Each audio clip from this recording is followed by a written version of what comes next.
Ladies and gentlemen, let's have a big round of applause for Ullrich Loeffler, Chief Executive Officer, Ecosystem. Thank you.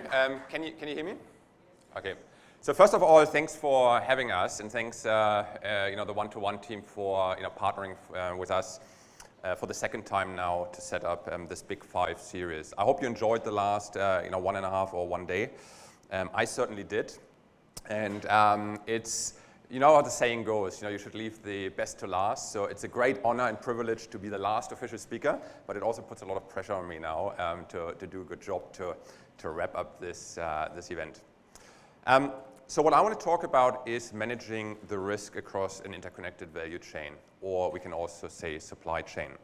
And I want to talk about this from the view of a CEO, because at the end of the day, a risk management has to be owned by the CEO or by the board or by the head of risk. So that's why I want to give this perspective, how I am looking at it. But before I go into this, I wanted to also admit that I'm in awe of your role, of your responsibilities that you're carrying to secure your organizations. We're living at a time, and we heard a lot of different presentations, and we had a lot of different discussions about all the transformation that is happening within our organizations, the move towards digitization. So we're increasing the complexity, we're increasing the attack surface within of our organizations. At the same time, we're facing an increasingly sophisticated, well-structured, and also well-funded cybercrime community. So it's a very uphill battle, and the fact that you're here, that your organization is still operating, that you're not on the front page of the news at the moment, I think is a testament to the job that you're doing. So you can, I think, be really proud of that as well. So before I go into this as well, I wanted to check, when we talk about all these threats that we're facing, and all the different vulnerability, it reminds me often of the movie 300. Can I maybe show of hands who can remember the movie 300? I think it came out about 2005, so about 18 years ago. And basically, just quickly, the storyline was that the Greek army, led by about 300 Spartans, were defending their territory against an overwhelming army from Persia. And the record books state that there were over 5 million soldiers on the Persian side, which is probably exaggerated a little bit, but let it be a few tens or a few hundreds of thousands, but definitely by a large number outnumbering these 300 Spartans with their Greek support. So what they did in the final battle of Hot Gates is they positioned themselves in a small narrow canyon, which was the only pathway to the Greek territory that they were defending, and basically channeled the attackers in this canyon, which means that only a very limited number of Persian soldiers could attack the front line at any current time. And through that, they managed to defend their post for 2 full days without too many losses. What happened is, at the end of the second day, is that a local resident from that area went over to the Persian army and told them about a secret pathway to outflank the Spartan defense. So the Persians did attack them from multiple directions. Won the fight. The Spartans lost, and the rest is history. And the reason why I bring this up, because it reminds me so of cybersecurity. We've got so many battles to fight, and if we're looking at the cybercrime community, there's no chance that we can win. I had a discussion with the CIO of a large bank in Australia and New Zealand, and he told me, it's getting romantic now. Should we put some candles on? Okay. He told me he has got one nightmare which makes him up repeatedly in sweats, and that is that all the cybercrime community, all the attackers, go around and turn towards his bank and attack it at the same time. And then he asks himself the question, do I feel secure? Do we have the right measures in place to secure the bank? And he said, we have not. There's no way, if we're getting attacked on all these fronts, to safeguard our environment. So that's why it reminds me of this. And the other one is the human factor. At the end of the day, we can do whatever we want, but it's the human risk factor, the traitor who goes around and tells the secret path around, who is basically creating the biggest vulnerability. So with that, we know that it's already hard enough to protect our own organization. So what happens if we now bring our supply chain into play? And again, maybe from show of hands, who of you believes that your organization has a good handle on your supply chain? And I'm not just saying your technology supply chain. I'm meaning your overall supply chain, so all of your suppliers that are needed for you to keep operating, to provide value to your stakeholders, to your customers, to your shareholders. Anyone feels like that there's a good handle on this? It is actually, research shows that less than 10% of organizations actually feel comfortable that they know, first of all, have awareness of who is in their supply chain, because it's not an easy question. If you're looking here, we've got to first differentiate between tier 1 and tier 2 and beyond suppliers. And tier 1 are the ones which have a direct relationship to us. You know? And everyone tier 2 and beyond is actually the suppliers of our suppliers. And I would encourage you, when you come back to the office on Monday, go to your CFO or go to your finance department and ask them, can you please email me a list with all third parties that we have paid over the last 24 months? Which should give you a pretty good list of your tier 1 suppliers. And I would bet that this list is a lot longer than you thought. And there's probably a few names on that you thought, I wasn't even aware that they were a supplier. And you can imagine, like, once you go to their suppliers and their suppliers, it becomes, really, really complex. To give you some ideas from some well-known companies, Boeing, obviously airplane manufacturer, procures over 1 billion products for more than 100,000 suppliers from around the world. If you look at Procter & Gamble, they stated in their financial results that they've got over 75,000 suppliers.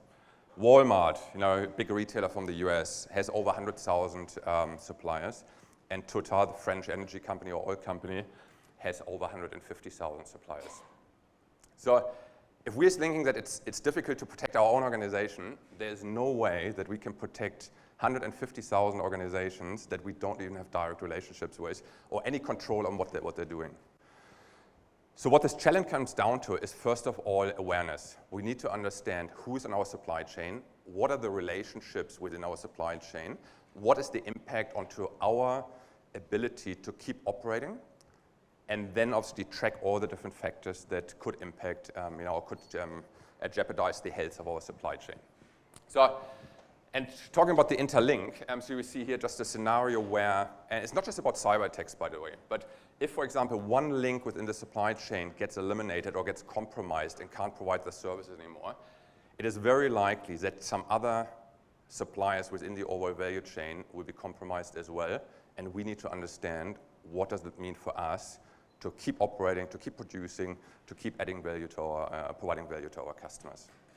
And just quickly from, when we look at about the factors that are, actually Pete in his presentation yesterday showed some of the key events that happened over the last 20 years. But I wanted to check that cyber is actually only one risk vector in this equation. Now we've got to look at political instability in the world.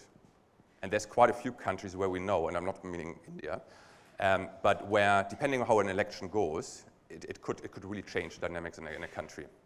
We've got a war situation. We know everyone is aware of Russia and Ukraine, the war happening, but there are over 30 other countries that are currently in a war with another country or are facing a civil war within their country. We've got natural disasters. Through global warming, we've got more droughts, we've got more floodings, we had a number of earthquakes, and some other disasters impacting. Pandemics, don't need to talk about it. I think we've experienced it all firsthand over the last few years with COVID. The fifth one is sanctions and regulations. And specifically, regulations around sustainability will become more and more important. If you've got suppliers who are maybe high carbon emitters within your value chain, it is very likely that some regulations in the respective jurisdictions where they operate will have an impact in the way they can provide to you or supply to you. And then, the last one, cybersecurity, and I come to this in a little bit. But the reason why it's so important to be aware, first of all, who is in your supply chain and what are the factors that could impact them, is the war in Ukraine and Russia. Because one of the unique parts things for Russia and Ukraine is that they're producing over 40% of the world's titanium. So titanium is used in a lot of industries, one of them being airplanes. Most of the hull and most of the wings and the landing gear is all made of titanium. So when the war broke out, Boeing, Airbus, Rolls-Royce, all the manufacturers immediately went to the market and procured titanium from other places in the world, including India, including China, including Japan. But now there are other industries who are maybe less prominent or less aware of the situation and what it means to their, to their production, who were late to the game. They were late to respond. So one is medical. When you look at needles, actually the painful part of the needle is made of titanium as well. So there were a lot of medical healthcare companies who responded very delayed, and by that time, all the airline manufacturers had already bought all the titanium in the world. So the prices were going up, the availability was low, so they were impacted in actually keeping their operation going and providing their healthcare service to their clients. So that's why it's important to at least have some awareness and track what is happening in the world and what impact could it potentially have on your supply chain. So when we look overall about supply chain risk management, we have to look at three vectors. We've got the supply chain, obviously managed usually by a supply chain manager or procurement. We've got the risk management, which sit somewhere in the executive team. And then we've got our IT.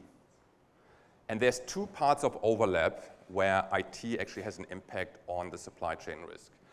The first one is, obviously, if one of our suppliers is attacked, and they would be taken out of the ability to provide services to us, it is the same way as they're in a war zone, or they're hit by a natural disaster, or they're hit by a pandemic. They can't provide the service for whatever reason, so we need to be aware of what's happening. The other one is obviously, so that's the supply chain risk. The other one is that their engagement with us is a risk that their breach is impacting our networks and is impacting our IT systems and ability to keep our operations going. So when we assess these two risks, we've got to ask for the first one. First of all, we have to see who are our suppliers, what is the impact, and what is the incident response if someone breaks out. And for this, there's actually companies out there who do that. There's companies out there that analyze your supply chain up to the tier 2, tier 3 providers, and they're monitoring where they're based, where the production facilities, what's happening in the world. And as soon as something happens, you're getting an alert onto your dashboard and saying, hey, here's a risk or here's potentially a crisis, so you've got to respond. And research shows that 80% of companies expect to or plan to spend more money on technologies to understand and monitor their supply chain. By the way, is it getting really hot in here? Is the aircon out? Or? I think, yeah. Okay. No, I think it's actually, for some reason, stopped blowing here. And the second one is the supply chain cyber risk. And this is really, you've got to ask yourself two questions. Does my supplier have access to my network? And does my supplier have access to my data? Those are the two questions. If either of them is answered with yes, I would say those ones are the suppliers that you should investigate a little bit further. All the other ones I would leave to the side at the moment. There's no way that you can protect or monitor against all of them, but those ones are the ones that you should spend more time and do the proper assessment. So any supplier that has access to your networks, you should put at least basic or standard security measures in place. And we heard some of them from Akhil already in his idea express this morning. But it's really bringing strong, or at least the security protocols that you would apply for your own organization, apply them to your supplier's organization as well, and integrate them into RFPs and into contracts as well. Obviously, conduct a risk assessment for each of these suppliers. Keep monitoring and auditing that on an ongoing basis, because it's a very dynamic environment. Your suppliers are changing, they're deploying new technologies. Your suppliers themselves change, a contract runs out, a new supplier is onboarded. So that's why it has to be done on an ongoing basis. Training and education of teams is absolutely critical. We're doing a lot of consulting work for customers on technology implementations. And usually these projects start with technology training or with security briefing and training. So we've got to go for every our client, we've got to go through training and a certification that we know what security standards, what are the methods and frameworks that they're applying, and we've got to sign and certify ourselves that we are aware of them and that we are willing to comply with them. And I think that usually doesn't take much time, but it should be absolutely critical in every engagement with any supplier that has access to your networks or to your data. And then at the bottom, probably the most important one is maintain an ongoing open dialogue with your suppliers. You can put whatever measures in place into contracts and do audits and say like NDAs and whatever it may be, it won't protect you. What will protect you, that if something happens, that you're exchanging information, that your supplier calls you up immediately, says, hey, we're having a breach, or even sharing, hey, we're seeing more activity and more attacks in a certain area, and raising this awareness. So don't rely on contracts. It's not going to protect you, because there's no way that you can keep up to track with that many, with such a dynamic and changing environment to keep monitoring and ensuring the security there. So with this, just wanted to quickly leave you with a few things to take away. So first of all, as a CISO, you're not owning supply chain risk in your organization. But we know that the majority of organizations are not very mature at this time, so I think you can actually be the catalyst to bring this to the executive board and make this a topic to be seen more holistically than rather just saying, hey, how can we protect ourselves against another SolarWinds, another Kaseya, another Okta, or another GitHub breach. It's a lot more holistic problem than just third-party breaches. The second one is quantify at least your tier one. It's really hard to get full visibility, but at least the tier one. Really have a look on who do we pay, who are them, and try to, first of all, map them out for impact, but maybe also cluster them at least for geographies. If you know that a certain cluster is based in a certain geography, and you know there's something happening, at least you can say, oh, these companies we need to investigate in what way they might be impacted or not. Second one is keeping an ongoing dialogue. So that's the last one, keeping an ongoing dialogue so that you're not just relying on contracts. And then the second to last one is really assessing each of your suppliers, whether they've got access to their networks or not, and focus on them. Don't try to assess or secure all of them, but just focus on the ones that are actually behind your firewalls. So with that, that was pretty much it to round it up. I know we've got some Q&A coming up afterwards, so I think I pass it back to you, but if there's any questions, obviously the team will be here to hopefully answer quite a few difficult and challenging questions, so please keep them firing. Thank you. Thank you, Ullrich. It's a great pleasure to have you. And thank you to ecosystem analysts who have shared valuable perspective through this conference.